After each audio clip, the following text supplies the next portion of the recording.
Yu-Gi-Oh! Is an extremely expensive card game. Duelists will spend thousands of dollars just to compete at a high level, and I'm here to prove even a budget duelist can succeed. That is right. We are here. 3 trap trick structure decks. We also have the Lost Art. We might as well pick it up, right?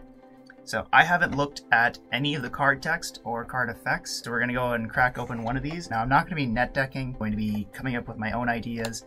Cracking into this, we have our game mat, which we probably won't be able to see here too much. Looks pretty decent. Is it really weird? Oh, it's only a half mat. Okay, so that's kind of cool. Might look into getting one of these from an OTS championship or something. So it does have some strategies on the back of the playmat, so we'll probably go ahead and look into these to help us understand how to play the deck. But for now, let's go ahead and just tear into our actual pre-constructed Trap Tricks decks. Alright, so we've got our pre-constructed deck here. We have Trap Tricks Purika. We got the quality control, and that is awful. You guys might be able to see that. There's a little bit of edge wear on this card, straight out of the packaging. Thanks, Konami. Anyway. Unaffected by whole normal traps, that's most of the archetype. You can only use each of the following effects of Trap Tricks Purika once per turn. This card is normal summon. You can add a Trap Tricks Garden from your deck to your hand. I believe that's the field spell. If this card is special summon, target one special summon monster your opponent controls. Banish it. Okay, so that's pretty cool if you have a way to summon it on your opponent's turn. Also, during your next standby phase, your opponent can special summon one of those banished monsters. Oh, one of their banished monsters. Okay, so any banished monster. Anyway, Trap Tricks Garden. This is the new field spell. So this searches that. During your main phase, you can normal summon a Trap Tricks monster in addition to your normal summon. Okay, so this is Kashtira Birth. The first time each insect or plant monster you control will be destroyed by battle each turn. It is not destroyed, so that's good. So it gives all of your Trap Tricks, it actually gives all your insect and plant monsters protection. You can banish this card you control, special summon one Trap Tricks monster from your hand or graveyard. So it just cycles out for different Trap Tricks. Additional normal summon, a protection, and lets you cycle Trap Tricks. That seems pretty decent. Tantalizing Tune, I believe I did read this one. Discard a level 4 plant or insect monster, or a normal trap, draw 2 cards. Okay, so this is basically just a Lure of Darkness for the strategy. You can banish this card from your graveyard, target one of your banished level 4 insect plant monsters, so it has to be level 4, or normal traps, placed on the bottom of the deck. So it just gives you some recursion. We have the new Xyz Pingicula. When this card has material, it is unaffected by trap effects, and the activated effects of other monsters with the same type as this card's material. Okay, so this is a searcher, so this is probably what you're summoning first. A monster owned by your opponent is sent to the graveyard or banished by card effect. Attach one of those monsters as material. Okay, so it just keeps getting material. Then we have Trap Tricks Atopus, 2 monsters including a insect or plant, so this is somewhat generic. Link Summon is unaffected by trap effects. All Trap Tricks monsters you control gain 1000 attack while you have a normal trap in your graveyard. Once per turn, you can target one face-up card your opponent controls, up to the number of insect or plant monsters you control, negate their effects. Then you can apply this effect, banish one normal trap from your graveyard, and if you do, destroy one of those targets. Okay, so that's interesting. It's kind of removable. Then we have Trap Tricks Arachnacampa, unaffected by the effects of whole normal traps. First time each set card in your spell and trap set would be destroyed by card effect, it is not destroyed. During the main phase, if you control a Trap Tricks monster quick effect, you can special summon this card from your hand. Also, you cannot special summon monsters from the extra deck.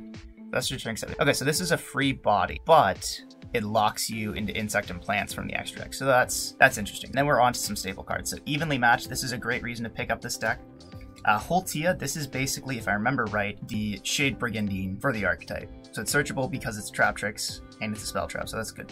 You can activate this card the turn it was set, by discarding one normal trap. Special summon this card in defense. You can banish this card from your graveyard, target one Trap Tricks monster in your graveyard, special summon it. It triggers all your Trap Trick monsters and it's an extender. Got Atrax, you can activate normal trap cards from your hand, which is crazy. So if this is on the field, it turns all your trap cards or all your whole normal traps into hand traps, and they can't be negated. So that's really cool. We have Murmello, Nephthys, Dionea. I've heard of this one's. Heard this one's pretty good. Galicia, Vesiculio. I believe this is one of the newer ones. Got the Kaijus. We got the Sticky String and the Mystery Dusk Kaiju. These are going to be great, especially considering Kashtira. So we're probably going to be playing those. We also have Retaliating Seed. Doesn't really seem that great, but we might side it. We have Resonance Insect. This is a really good card. If it's sent from the field to graveyard, you can add a level 5 or higher insect monster from your deck to your hand. I think the only targets we have so far are the Kaijus, which are both insects, so that's interesting. Lone Fire Blossom. This is going to be an interesting starter for the deck, but I could very easily see it cut as we get further and further in. And there we go. We have Ash Blossom and Joyous Spring. This and Evenly Matched are one of the few reasons to pick this deck up. Rose Lover, Sage de Fleur. We have some Mech Knights. We have Morale Attack. We have the hands. We have a common Raigeki, which is very interesting to see this card in all common, along with Harpy's Feather Duster. These are probably going to be main boards for the Kashtira matchup, but they're just good cards. And we have the holes. There's going to be a lot of them. Terrifying Trap Hole, Nightmare Trap Hole, Bottomless Trap Hole. We get 2 of those for a Trap Tricks target. Void Trap Hole, Trap Tricks Trap Hole, Nightmare. We get 2 of those. I didn't know this was in here. I thought this was going to be one of the things we're going to be picking up from our tournament packs, but we have 2 of them. We have a Floodgate, we have a Gravediggers, we have a Trap Trick, Shade Brigandine, so another way to trigger your Trap Tricks monsters. Artifact Sanctum, this is kind of useless with Scythe banned now, but it's still a thing we can play.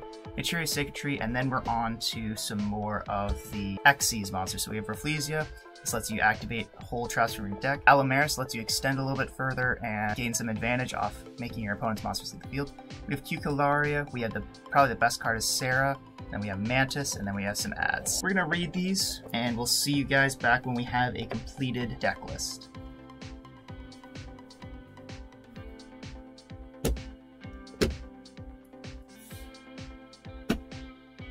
Alright, after a good amount of reading, a little bit of combo testing, I think I've come up with something that's pretty decent. Now, I don't know if this is 100% optimal.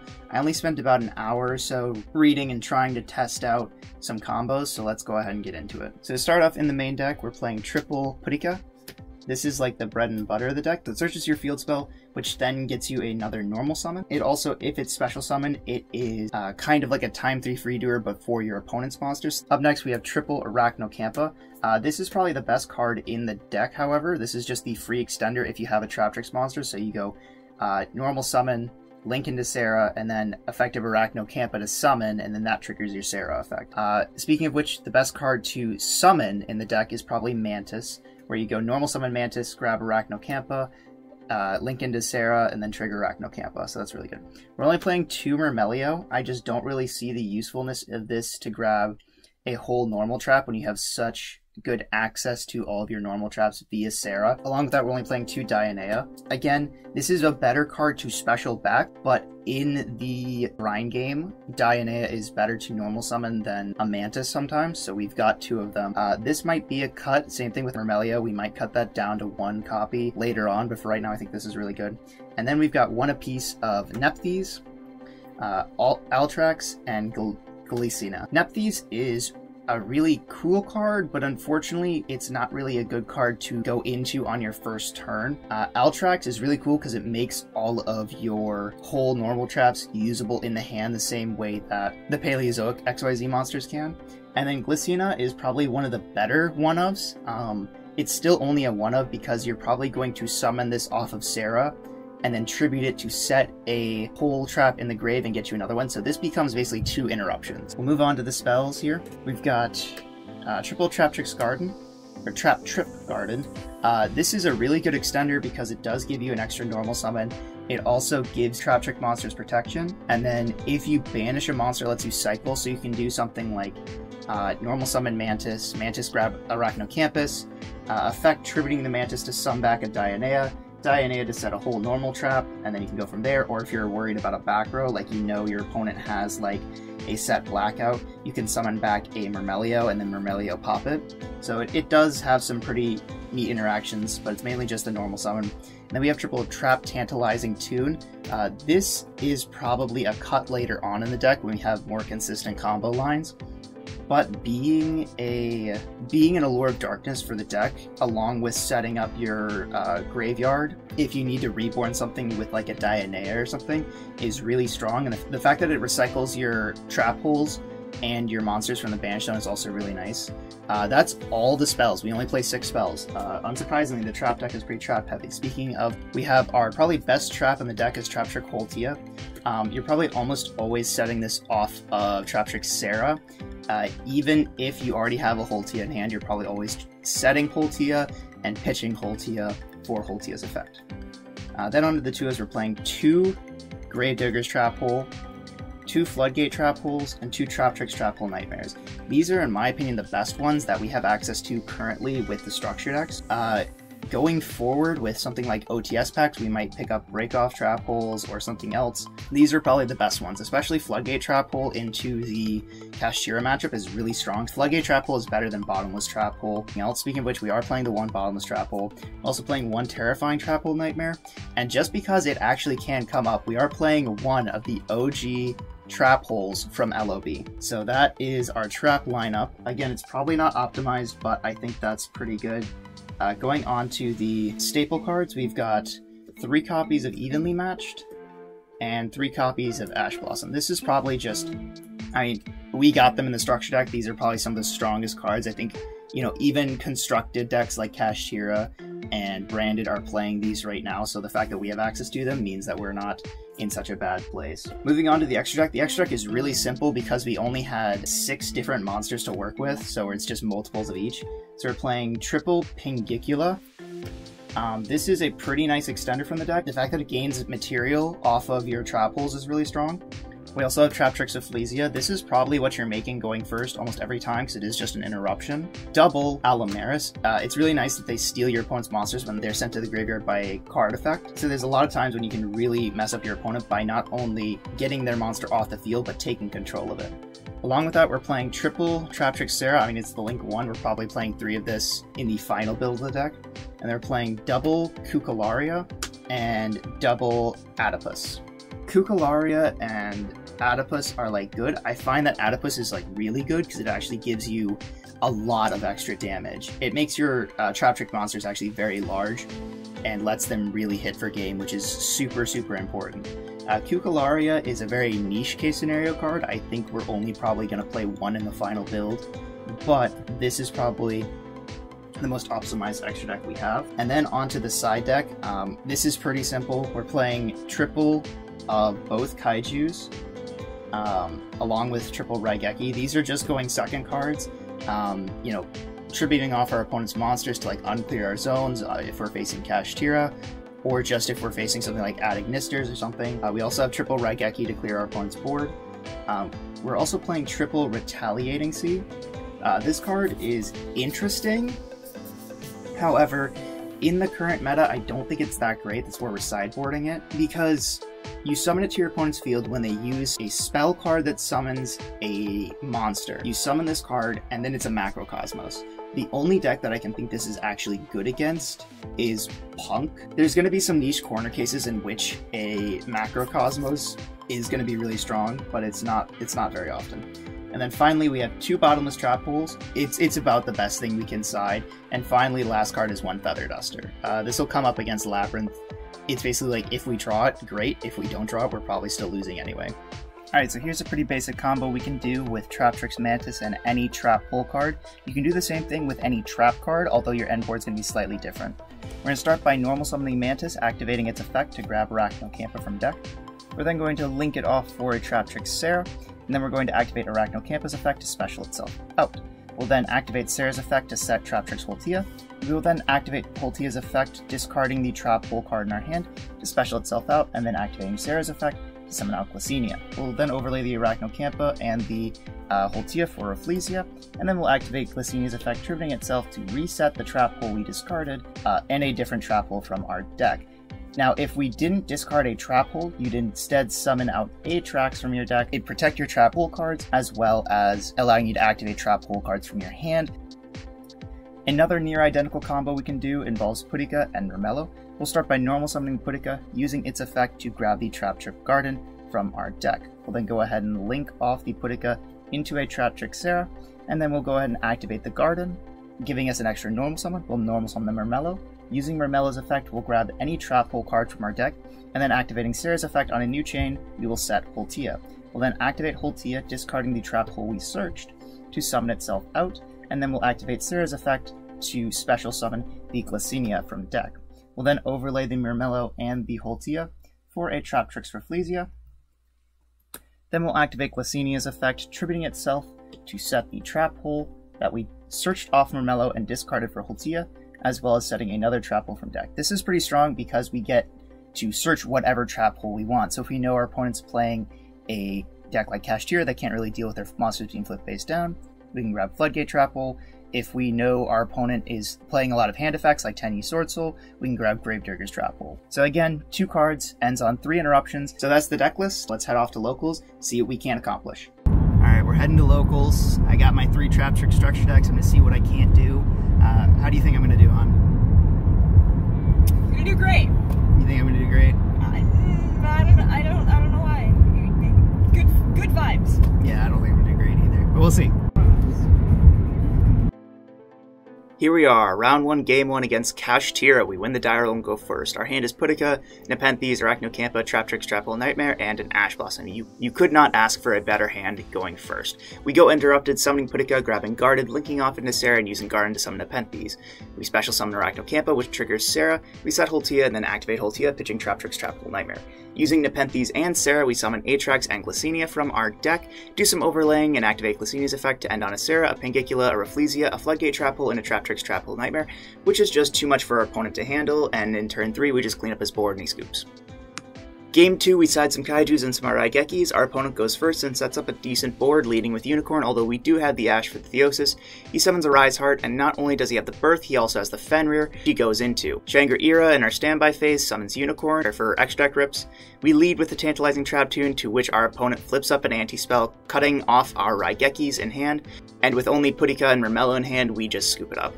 Game 3, we go first and begin with a normal summon of Mantis, which is met by an Imperm. We link into Sarah, we set a card and pass the turn. On our opponent's turn, he leads with a plant to grab Unicorn. Summoning Unicorn adds Birth, which tells us he has the Theosis in hand. He activates the Birth, and then he activates Theosis, which we did hold an Ash Blossom for. God, it feels good to play Ash Blossom again after so long. Our opponent summons Fenrir with Birth, to which we hit with a Bottomless Trap Hole. On a new chain, we activate Sarah to summon Dionea, which resets our Bottomless Trap Hole, and then triggers Sarah again to set a Holtea. But not before our opponent rips Sarah out of our extra deck with Unicorn.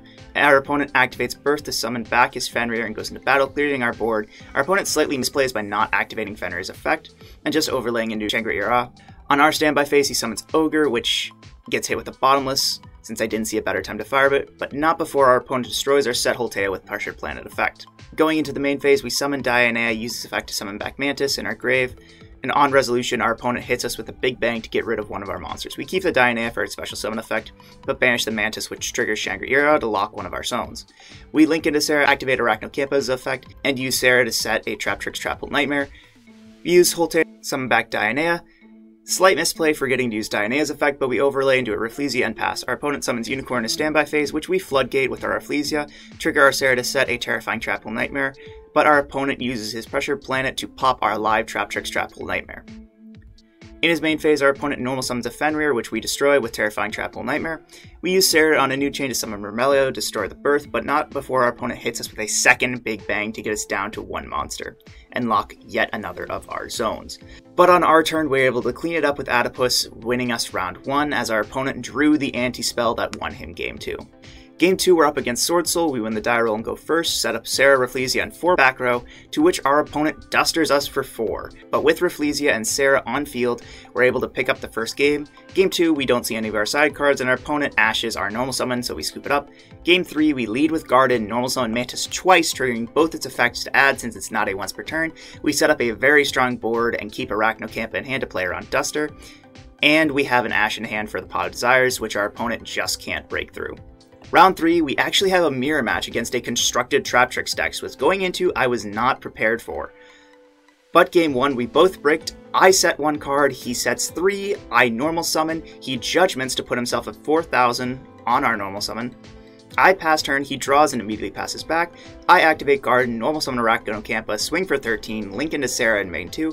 He goes battle, evenly match me. I trigger Sarah off the evenly match to summon Ramello and pop his other back row, which he then evenly matches me again, where I keep the Ramello. I do draw a monster and hit for lethal. Game 2, my opponent goes first and makes Baguska. We have a Kaiju for the Baguska. We then go into a very grindy game, which I do end up winning after my camera runs out of space, winning locals 3-0. Boom. We did it. Series over, right? No, I'm kidding. This is actually a lot of fun.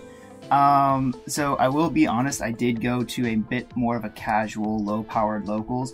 I know that's kind of weird saying that, you know, I played Kashtira, Sword Soul, and a Traptrix Mirror and that was a low-powered locals. But we did end up getting first place, 4 OTS packs, 1 for entry and 3 for prizing. So we're gonna go and open these up, see what we get. So what we're hoping for is obviously an ultimate rare for more trade value. Any of the trap hole cards would also be good, but goodness gracious. Right, so no imprint. Sprite red. Ooh, time space trap hole. This one, I don't love this card, but it's decent. So we did get a time space trap hole and a sprite red. That might be a decent trade bait. Second sprite red. Okay. Okay. A lot of people are playing Sprite now, so let's hope that people really want Sprite Reds for trade bait. This Actor Curtain Raider does actually want that one. It's a spell. Light of the Branded. I don't even remember what this card does. Not really great altogether. Finally, final pack. Can we get any last pack luck? Let's see. Trap Hole of Spikes. I actually did want this card. So Trap Hole of Spikes is basically it turns your Rafflesia into a battle trick. 7 swords and it's another Light of the Branded. Great. Well, we did get some decent cards. We got 2 new trap holes and some trade bait sprite reds. Let's see what we can't find in the next episode. So the next episode, so for those of you who didn't read the description, what we're going to be doing in the next episode is we're going to go to locals. We're going to look through bulk bins. We get $5 to look through bulk bins, buy only from the bulks. We're not going to be buying from binders. We're not going to be buying from display cases. We're not going to be buying from other players. We can trade cards to other players. However, I doubt anyone's really going to want this stuff. Join me next episode. We'll see what we can accomplish. There's already some pretty cheap upgrades that I'm looking at. Hope you guys enjoyed. Subscribe if you want to see more. I'll see everybody in the next episode. Peace out.